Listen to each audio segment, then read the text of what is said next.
Fine young man. বসো বসো। আমি তোমার জন্য অপেক্ষা করছিলাম। আগে আমি 11টায় আসবো বলেছি, এখনই তো 11টাই বাজে, আমি দেরি করি। ও হ্যাঁ, সে তো ঠিকই। আসলে আমি বুড়ো হচ্ছি তো আমার নিজের ঘড়ি বোধ হয় চলতে চাইছে না। চা কফি কিছু? না মানে সন্তোষ আছে কিন্তু। ঠিক আছে।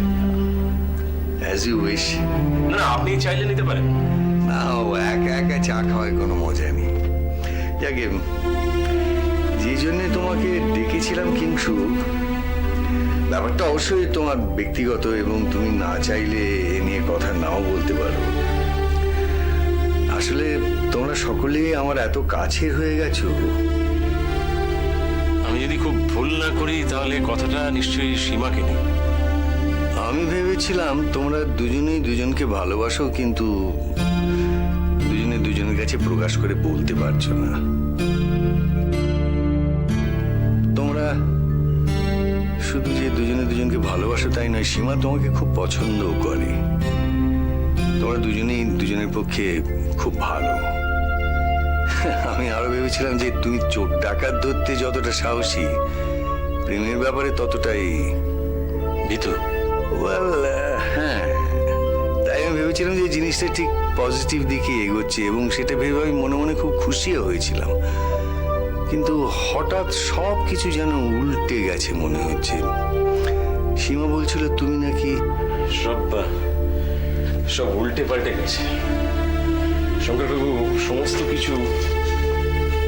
কিছু পাল্টে গেছে। আমার কোনো কিছুই আর আগের মতো নেই। আমার একটা ভার বইতে বইতে আমি একেবারে পাগল হয়ে যাচ্ছি। কিংসুক, আমি কাউকে বোঝাতে পারছি না একটা কথা। কাউকে মনে হচ্ছে মাথা কেটে যাবে। জানেন, আমি রাখতে পারছি না, আমি কাঁদতে পারছি না। আমার একটা কথা আমার জীবনের সমস্ত কিছু কিরম মানে গোলমাল করে দিচ্ছে। কি হয়েছে?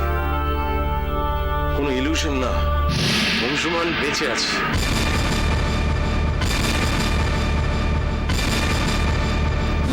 অংশুমান বেঁচে আছে? হ্যাঁ, অংশুমান বেঁচে আছে। তুমি তাকে দেখেছো? না। তাহলে? আমি বিশ্বস্ত সূত্রে খবর পেয়েছি। খবর পেয়েছো? দেখোনি তো? না, দেখার দরকার হয়নি। এবারে সে তোমাকে ভুল ইনফরমেশন দিয়েছে। হ্যাঁ শঙ্করবাবু, আমারও অনেকবার মনে হয়েছে যে খবরটা যেন ভুল হয়, খবরটা যেন কিছুতেই সত্যি না হয়। আপনার মতো করেই মনে হয়েছে যে খবরটা আমি পেয়েছি সেটা যেন ঠিক না হয়, সেটা ভুল। কিন্তু না, আমি জানি সেটা ঠিক, একেবারে ঠিক। সীমা জানে না? না, সীমা এখনো জানে না। কিন্তু ও যেদিন জানবে সেদিন তো আমার সমস্ত কিছু একেবারে গুঁড়ো গুঁড়ো হয়ে যাবে। এমনিতেই আমার সবকিছু একেবারে লন্ডভন্ড হয়ে গেছে। ও খবরটা জানলে আমার থেকে ও যে দূরে সরে যাবে সেটা আমি কিছুতেই সহ্য করতে পারবো না। তাই আমি নিজেই আর একটা শঙ্কর চৌধুরী তৈরি হবে।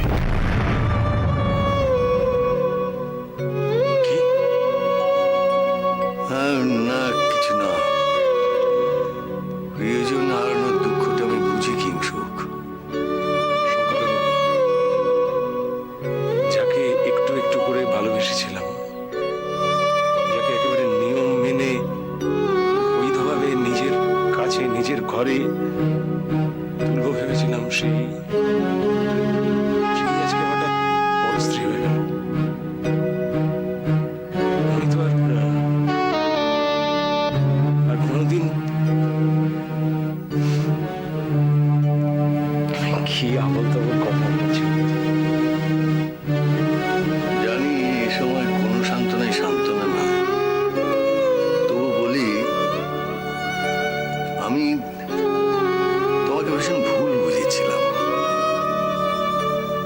সীমার কথায় আমার মনে হয়েছিল যে তুমি হয়তো শেষ মুহূর্তে পিছিয়ে গেলে। সরি কিংসুক, কিন্তু ব্যাপারটা কিভাবে হ্যান্ডেল করবে সেটা তুমি তো ভাববে, আমাকেও একটু ভাবতে দাও। আজ থেকে 40 বছর আগের একটা দিনের কথা আমার মনে পড়ছে, যেদিন মেয়েটির বাবা বলে দিল এই বিয়ে হতে পারে না। সেদিন তার মনের অবস্থা ঠিক তোমারই মতন হয়েছিল, দিশেহারা, পাগল পাগল। এমনকি তার মনে হয়েছিল যে সে মরে যাবে।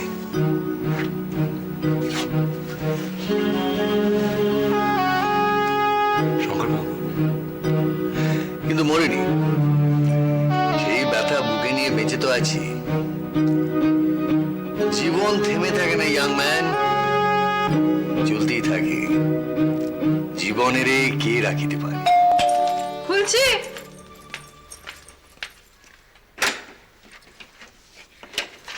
Good morning Mrs Sen.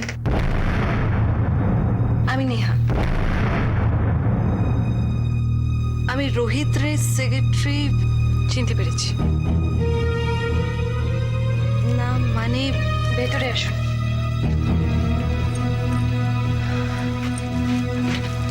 আচ্ছা, ওলি কিরিট কি বাড়িতে আছে? আপনি বোধহয় ভুলে গেছেন আজকে উইকডে, আজ ওদের স্কুল আছে। স্যার বাচ্চাদের জন্য এগুলো পাঠিয়ে দিয়েছেন। কি আছে এতে? তেমন কিছু নয়, কিছু চকলেটস, রং তুলি, ছবি আঁকার খাতা আর একটা টিনটিন। আপনার স্যারকে বলে দেবেন যে এসবের কোনো প্রয়োজন নেই। এগুলো সামান্য গিফট, প্লিজ আপনি এগুলো রাখুন।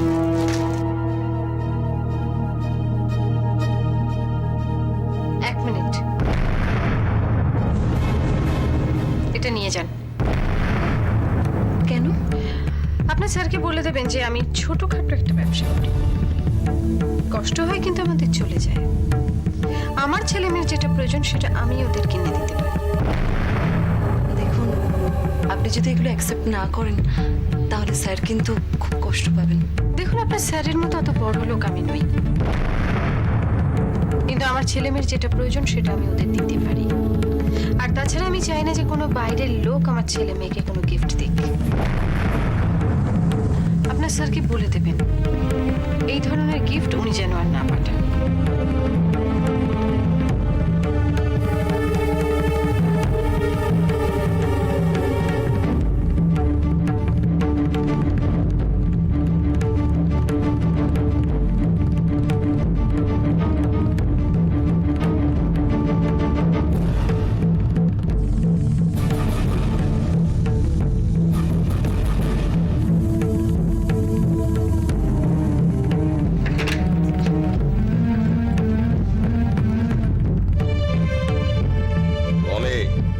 পটেল হিয়ার। হ্যাঁ বলুন স্যার। কি খবর? সব ঠিক আছে sir, no problem. Problem Roni, কিচ্ছু ঠিক নেই। কেন স্যার? নিউ টাউনশিপে আমাদের যে কনস্ট্রাকশনের কাজটা চলছে তার ফেজ 3 কাজ এখনো শেষ হয়নি কেন? স্যার আমি কালই যাচ্ছি নিউ টাউন। হোয়াট কাল? Why not yesterday? গতকাল যাওনি কেন? স্যার আউটডোরের কাজ তো মিস লিনা দেখছে, আপনি তো তাই বলেছিলেন, আমি তাই অফিসেই রয়েছি। আমি কোনো কথা শুনতে চাই না। টিনা কোথায়? Where is she? অনেকদিন অফিসে আসছে না স্যার, খবর পাঠিয়েছে শরীর খারাপ। ওর মোবাইল ফোন বন্ধ কেন? জানি না স্যার। My foot. কি জানো তুমি? লিনা একদিনও কোনো সাইটেই যায়নি। সে কি? রনি, তুমি কলকাতায় বসে কোনো খবর নিচ্ছ না, আমি কিন্তু দুবাইতে বসে সব খবর নিচ্ছি। স্যার খবর লাগাও মিস লিনা কোথায়। বাড়িতে যাও। ওর ভাব কিন্তু আমার ভালো লাগছে না, একদম ভালো লাগছে না রনি। Okay sir. নিজে সব কিছু দেখো। আর একটা কথা, কাউকে বিশ্বাস করবে না। Don't trust anybody, not even miss Leena. Okay sir. আর শোনো, ডক্টর আদিত্য ব্যানার্জিকে টাকা অফার করো। যত মোটা টাকা চায় তত দাও। আর ওই সাত্তকের সঙ্গে কন্ট্যাক্ট করো। সাসপেন্ডেড হলেও ওর হাতে এখনো পাওয়ার আছে। Okay sir. দরকার পড়লে মেয়ে পাঠাও সাতকের কাছে। ওকে আর লীলার খবর আমার চাই। Okay sir.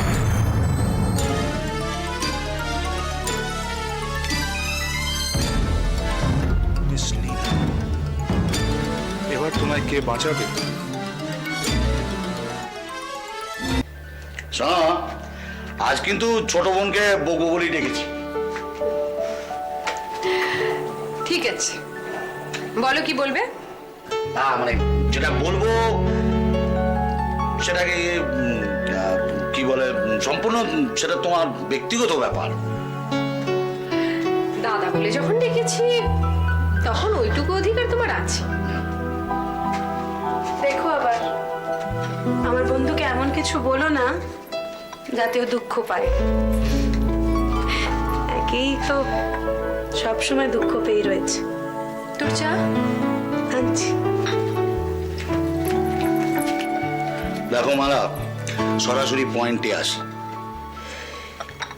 এই যে এক্সপোর্টের ব্যাপারে এখনো অবধি আমি কিন্তু ঠকিনি। যা শুনেছি তোমাদের দুজনের মুখ থেকেই শুনেছি। তুমি এক্সপোর্টের ব্যবসাটা করতে চাইছো না না, কেন?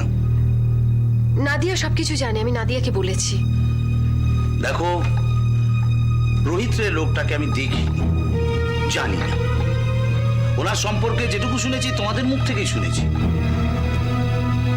বিল্লুদা লোকটা ভালো না। কেন? বিল্লুদা ভদ্রলোক বলে উনি বিজনেসটাকে বিজনেসের মতো দেখেন, কিন্তু হুটপাট করে যখন তখন বাড়িতে চলে আসছেন, অলি কিরিটকে নিয়ে বেড়াতে চলে যাচ্ছেন। তাতে কি প্রমাণ হলো লোকটা খারাপ? লোকটা যেটা বলে সেটা নয়, তার মানে লোকটা ভালো নয়। ঠিক আছে, তুমি ব্যবসা করতে চাইছো না, করো না, কিন্তু আমি তো যত শুনেছি অলির সঙ্গে ভদ্রলোকের একটা মিষ্টি সম্পর্ক। সেটাই আমার আপত্তি। দিনকাল ভালো নয়, আর আমার মেয়ে তো আর 5টা মেয়ের মতো নয় যে পালিয়ে গিয়ে বাঁচবে। হঠাৎ করে তোমার এই কথাটা মনে হলো কেন? কি? এই যে ওই ভদ্রলোক অলির কোনো ক্ষতি করতে চায়, মানে ওনার ব্যবহারে কি কোনো সেরকম অশোভন আচরণ বা গায়েটায় হাত দেওয়া? না না, সেরকম কিছু না। তাহলে তোমার এটা মনে হলো কেন? বিল্লুদা রোহিতরে অলিকে দেখলেই কিরকম হয়ে যায়। কি রে নাদিয়া, তাই না? হ্যাঁ হ্যাঁ, হয়ে যায়, এটা ঠিক কথা, কিন্তু তার মধ্যে আমি কোনো খারাপ কিছু দেখিনি। তবুও আমি কোনো আশঙ্কার মধ্যে থাকতে চাই না। আমার মেয়ের যদি কিছু হয়ে যায়, আমার যেরকম খারাপ লাগবে, অরিন্দম তো বাবা, তারও তো একইভাবে খারাপ লাগবে। বল। অরিন্দম? অরিন্দমের মাঝখানে কোত্থেকে এলো? অলি কিরিটের সঙ্গে অরিন্দম রোহিতকে দেখেছে। ব্যাস ব্যাস ব্যাস ব্যাস, এইবার পুরো ব্যাপারটা আমার কাছে পরিষ্কার হয়ে গেল। বিল্লুদা ব্যাপারটা তুমি বুঝতে পারছো না। দেখো মালা, যে মানুষটা তোমাকে দিনের পর দিন কষ্ট দিয়েছে, তোমায় ঠকিয়েছে, তোমাকে কাঁদিয়েছে, তোমার গায়ের গয়না পর্যন্ত খুলে নিয়ে চলে গেছে, সেই লোকটার কথাকে তুমি এত গুরুত্ব দিচ্ছ কেন? বিল্লুদা আমার সন্তানের বাবা। বাবা? হাহ, আমি ওকে একটা সুস্থ মানুষের পর্যায়ে ধরি না, একটা নরকের কীট। ও যেমন নরকের কীট, ও তেমনি চায় প্রত্যেকটা মানুষকে নরকে নামিয়ে নিয়ে যেতে। আজকে অলির মুখে সামান্য হাসিটুকু সহ্য করতে পারছে না। হিংসের থেকে, যা বলছে সব হিংসের থেকে। বাবা, কটা দিন তোমার মেয়েকে বেড়াতে নিয়ে গেছে? হ্যাঁ, মুখে তো শুধু বলেছে হাঁটতে পারে না, চলতে পারে না। আজকে একটা বাইরের লোক যদি তাকে বেড়াতে নিয়ে যায়, তাহলে সেটাকে এমন কাদামাকা চেহারা দিতে হবে কেন? ব্যাস, অনেক বলেছো তো, এবার চুপ করো। না, আমাকে বলতে হবে, ওকে বুঝতে হবে কেন অরিন্দম এই কথাগুলো ওকে বলেছে। আজকে এত বছর এত কিছু ঘটনা ঘটে যাওয়ার পর ও মালাকে এইভাবে নাচাতে পারে? বিল্লুদা, ওর সঙ্গে আমি অনেকগুলো বছর একসাথে কাটিয়েছি। আমি ওকে ভালোবেসে বিয়ে করেছিলাম। আমি ভালোবাসি মানুষটাকে। আমি পারি, আমি চাইলে এক মুহূর্তে ওকে সমস্ত কিছু ভুলে যেতে পারি, কিন্তু এটা কি করে ভুলে যাবো বলো, যে ও আমার সন্তানের বাবা? আর তুমি তোর মা, তুমি তোমার মায়ের মন থেকে বলো না, তোমার কি একবারও মনে হচ্ছে রোহিত রে আমাদের অলির ক্ষতি করতে পারে? অন্যের কথায় না নেচে নিজে ভেবে বলো। আমি কিছু ভাবতে পারছি না। না, ভাবতে হবে। ভাবতে হবে তোমাকে। তোমার বোকামির জন্য আজকে একটা সুন্দর সম্পর্ক নষ্ট হয়ে যেতে বসছে। আমরা একমাত্র অলির সুখ থেকে ওকে বঞ্চিত করছি অন্যায় ভাবে। ব্যাস, তুমি তুমি আর একবার ওকে বকবে না, অনেক বকেছো। আমি বকিনি, আমি ওকে বোঝাচ্ছি। কার কথায় ও নাচছে সেটা তো দেখতে হবে। আমার তখনই খটকা লেগেছে যখন দেখছি সবকিছু থেকে ও গুটিয়ে নিচ্ছে নিজেকে। অরিন্দম তো টান দেবে। ঠিক আছে, বলছি না তুমি ওকে আর বকবে না। শোনো না দিয়া, এই রোহিত রে লোকটার সঙ্গে আমাকে একবার দেখা করতে হবে। এই লোকটার সঙ্গে সামনাসামনি না বসলে আর চলছে না। ফোন লাগাও।